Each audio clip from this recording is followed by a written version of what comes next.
Morning all, welcome back to another video here at Gym Carlos UK. Today I'm going to be taking you through 5 of my tips for those of you that, like myself, have been over a cutting phase during the summer and it's now time to get bulking. So stick with me for this video and I will take you through my 5 most important steps. So let's do it.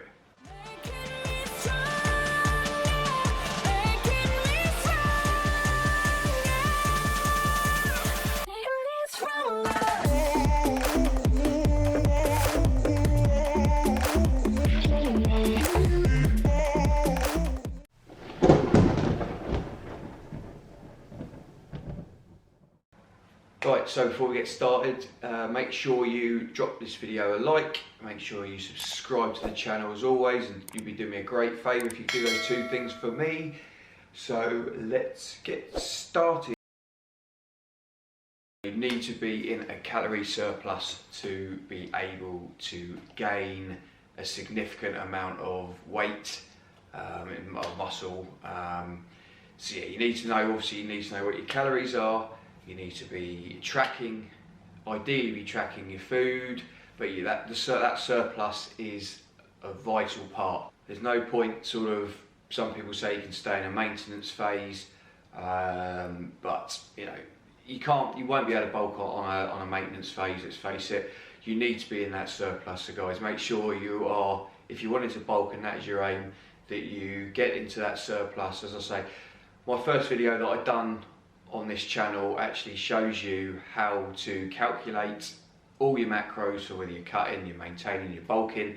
So if you click on the link above, obviously make sure you watch this video first. Click the link above and you will get taken straight to that video so you can know exactly what you will need to be hitting, and that's a good starting point. So the first thing you want to be looking at, obviously besides your carbs and your protein, is your fat intake. Because obviously there's 9 calories per gram of food in fat. So obviously you can see straight from that is where you're going to get some calories from. So basically concentrate on your fatty cuts of meat. Look at going for stuff like chicken thighs, chicken legs, stuff that's got the skin on, obviously, because that's where a lot of the calories are. Obviously your fatty meats, your fatty steak, your fatty mince. Also salmon. Salmon is a great, obviously it's not meat, but salmon is a good option, not only for the omega-3s, but also for the fat content that's in them. Another thing also is nuts, various almonds, cashews, pistachios, whatever, nuts, just, mixed nuts, whatever is a good form of fats, along with nut butters. I tend to myself use peanut butter, but you can obviously, there's almond now, there's cashew nut butter, there's almond butter, there's various mixed nut butters I think you can get now as well. So obviously also some oils like your extra virgin olive oil, and also another one is coconut oil, which is a really good one, which is very calorie dense. And they're easy to add to smoothies, add it into my porridge as well, just to give it, 'cause it's flavoured as well with that coconut flavour, so it helps to the flavour along with the fats. With your meals themselves, obviously people do this completely differently, how you spread your meals out. Some people like to spread it out and only have like 3 big bulky meals a day. Some people like to have 6, 7 meals a day. It all depends how you're going to fit it into your lifestyle, basically. As long as the main important thing here, guys, is that as long as you're getting your calories in, it doesn't really matter. Just get those calories in the day and just fit it around your lifestyle, basically. Now, obviously, the one thing that you're going to need to make sure you're doing is progressively overloading in the gym, whether that be with more weight, whether that be with increased reps. So say for instance, one week you could go in and you manage, say, a bench press for 80 kilos and you hit 8 reps. Then the next time, the following week you go back, you could try and increase the reps up by 10 to 12 and see if you can get a few more reps out, or if you're very comfortable, maybe add a little bit more on the bar and stick to the rep range you were, but just increase that weight. but make sure, as I say, you are progressively overloading, because that's the best way to obviously gain, not only to gain strength, but to get some muscle building. Another thing is obviously that your training plan itself. There's various types of ways of training nowadays. There's like the bro split, where you literally train each body part a day. You'd focus on like Monday chest, Tuesday shoulders, Wednesday arms, etc, etc. There's also a full body, which I'm currently actually doing myself at the moment, where you literally train 3 to 4 times a week. One of the added advantages of that is that the fact that you're training, you get to train your body part multiple times a week. Because sometimes it all depends on your body. Some people react better to training more frequently per body part. Some people work better to doing a bro split and just working. So it's a trial and error thing. Not everybody works the same. So you could switch. One thing I'd say is to switch them up. You could do like a full body split for 4 to 6 weeks, and then switch to a bro split. There's push-pull legs, where you work with push workouts, and you'll do pull workouts, and you do legs. The list goes on. Basically, there's so many different types, but not one thing will work for everybody. So just maybe a bit of trial and error, see what works for you, and then just make sure you're mixing it up as well. Basically, mix up your training plan. I'd say at least 4 weeks per training plan. Another thing is your rest days as well. Guys, it's very important to listen to what your body's saying. There's no point going in there, busting your nut day after day and finding that you're not getting the best out of your workouts because your body's screaming out for rest. At the moment, because I'm doing full body, I'm getting about 3 days of rest at the moment. I'm giving my body a chance to recover in between battering it at the next full body workout. But yeah, listen to your body, guys. That's the main thing. If you go to the gym, do a workout, and you find that you're very sore or you're feeling tired, then the following day, give it a rest. And everybody's different, so just listen to your body and make sure you get those all important rest days in. Now, it's surprising when you're in the gym how many people you see struggling, literally doing bad form, trying to lift ridiculous weight that they know they can't lift, all because of ego lifting, as everyone calls it in the fitness industry. Whether it's to show off, whether it's it just doesn't work, guys. You need to get away from that ego lifting and just concentrate on your form and weights that you are capable of lifting. I've actually got what I'm going to do. I'm going to throw it at the end of this video, so make sure you stick along until the end. I'm going to put some videos on showing you what the correct form, what I do, and yeah, so you can get some tips. And it's alright me explaining it to you, but watching the video will actually show you the form. So make sure you stick along for that. There's videos coming. Basically, the one thing you need to work on is your mind-muscle connection. So basically, the idea of mind-muscle connection is to make sure that you're doing, one of the main things is that the workouts you're doing, works for all of them, is you have basically the concept is you'll work on a sort of slow negative. You will hold it there briefly, you will feel the stretch, whether it's your arms, your shoulders, your chest, whatever, and then you will sort of bring it up, feel that squeeze. I mean, be quite honest, even though I haven't got any weight on me at the moment, I can actually feel it now, squeeze, and then back down again. So it's a very controlled movement, but it's getting that squeeze in the muscle that is all important. So the form, as I say, is essential. So the best way I'd say, if you're struggling with mind-muscle connections, take 3 to 4 weeks away from the heavier lifting, use some lighter weight, and just work on that mind-muscle connection. You will feel it, and you will get to know exactly what that feels like. When you start using a lighter set of weights. So just throw away the heavier weights for a few weeks and just concentrate on that mind-muscle connection, because it is so important. Genetics plays a massive part in the makeup of a person, the body type, how they grow. I know some people say, oh, genetics don't matter. It does matter. Some people literally will be in the gym doing completely shitty form, and not putting in maximum amount of effort, and they will look the nuts basically, and that's down to genetics. you know, some of us like myself have got to work your nuts off to try and get some muscle to get your body in a decent shape. Some people just get born with it and they can just throw weights around willy-nilly and they still look good. But genetics does play an important part in your development. So there's no point, guys, trying to look like somebody else. Oh, I want to look like him, I want to look as shredded as him, I want to do this, do that.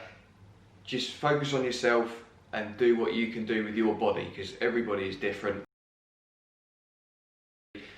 There's so many supplements now on the market. You know, you get off the question of, oh, what supplements do you take? What should I take? What works? What doesn't? 3 main types of supplementation. The first being a decent whey protein, because obviously it's self-explanatory, isn't it really? Whey protein, it is a good supplement. It will aid you in hitting your daily target of protein if you struggle throughout the day to get it via food. Obviously, guys, make sure you are concentrating on getting it from food sources, and just supplementing with the protein as and if required, i.e. straight after a workout is an ideal opportunity to get some whey protein in. But yeah, so whey protein comes in various forms. Obviously, there's a isolate version. There's isolate, which faster digesting, it's usually a higher value of protein per serving, and also you do tend to find it's a bit more expensive as well than standard whey, you know, milk whey, etc. So it depends on your budget as well there. And there's also casein as well, which is a very slow digesting protein, which tends to aim for at night time, so you can, you know, have a casein drink before you go to bed, and it will sort of keep you feeding through the night. The second thing I have is creatine. It's probably the most used and studied supplement in the fitness industry. Basically, the role with creatine is it fills your muscles with water, and it's also does help greatly with your strength as well. Obviously, one thing you need to be sure of when you're on creatine is that you're drinking plenty of fluids, because obviously the body is the water's getting dragged basically in your body into your muscles. So if you haven't got the water there within the body, it's going to struggle to obviously get full potential. So one thing you do is you need to make sure you're drinking plenty of fluids when you're on your creatine. 5 grams is more than enough, and it doesn't matter when in the day you take it. Some people say before workout, after workout. As long as you're consistent, you take it daily, preferably around the same sort of time every day if you can. And the third thing that I use is pre-workout.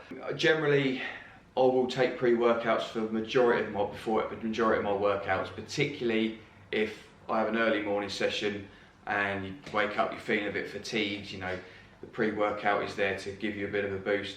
But also, there's a lot of added benefits into pre-workout, i.e. L-citrulline, beta-alanine, stuff that will help with the pump, stuff that help you get a good blood flow through the body to get that pump. You will also feel a lot more energized with it, not just from the caffeine, but there's like B vitamins in there, mentality as well to help you focus on your workout. There's so many pre-workouts on the market these days. Some are a lot better than others. You tend to find that the more expensive ones have got better ingredients in them, but again, it comes down to budget. So, but I would recommend a pre-workout as well. And they do a stimulant and a non-stimulant. So I know there's people out saying, oh, but I can't have caffeine. There's also non-stimulant ones as well, which don't contain the caffeine, but contain all the additional benefits. So yeah, guys, so that's basically it. As I said, let's reevaluate that as a whey protein, a creatine, and pre-workout. Your recovery, which is crucial. Probably one of the most crucial tips I can give you, basically, out of all 5 that I've gone through today. One thing you need to look at is your sleep. Are you sleeping enough during the night? Are you getting your 8 hours of sleep? Personally, myself, I've been struggling a while with sleep issues, and I've been struggling to get about 6 hours maximum of sleep a night, and I've literally felt absolutely during the day, feeling tired, fatigued, But yeah, the one thing you need to look at is your sleep. You need to be aiming for at least 8 hours hours of sleep a night, because obviously that's when your body grows, when your body is in a resting state and is recovering, so sleep is crucial. Another thing is stress. You know, are you feeling stressed during the day? Stress plays a major part in your muscle building, how you feel day to day. Again, that's something that I've experienced, and I know that it does affect your training. If you are experienced from stress, obviously besides the fact of getting help from doctor or something, is to just look at ways of trying to help it yourself. You know, there's various different things like meditation. There's apps now that help you with meditation, like Calm, I think it's called, or something like that. Just having a good nighttime routine before you go to bed, getting to bed a decent time, not staring at your phone or watching telly till late at night. That, you know, there's various things. Get yourself into a routine, a sleep routine. Again, all coming down to sleep, but stress is another thing that will affect your muscle gain. And a lot of this, guys, will come from listen to your body. How do you feel during your workouts? Do you feel really tired? You know, are you feeling tired? Are you feeling fatigued? Are your muscles feeling tired? You know, you're in that attitude where you're like, oh God, just get through this, but I can't be bothered, sort of thing. That will pinpoint any recovery issues that you've got, and that is where you need to sort of look at the things I've just said regarding your sleep and your stress levels. Again, also your food as well. Make sure you're eating enough if you're bulking. It's very, very important. So there you go, guys. That is my 5 tips there on helping you to bulk and gain muscle. I hope you found it useful and interesting, and something you can take away to your own training and apply. As always, please like the video, please subscribe. You're doing me a great favour as always, and I appreciate every one of you that's subscribing to my channel. Any comments, leave them below as always, whether it's this video, any other videos, or any general comments on the channel itself. I will reply to you all, because I want to, you know, be interactive with all my subscribers. Greatly appreciate you all.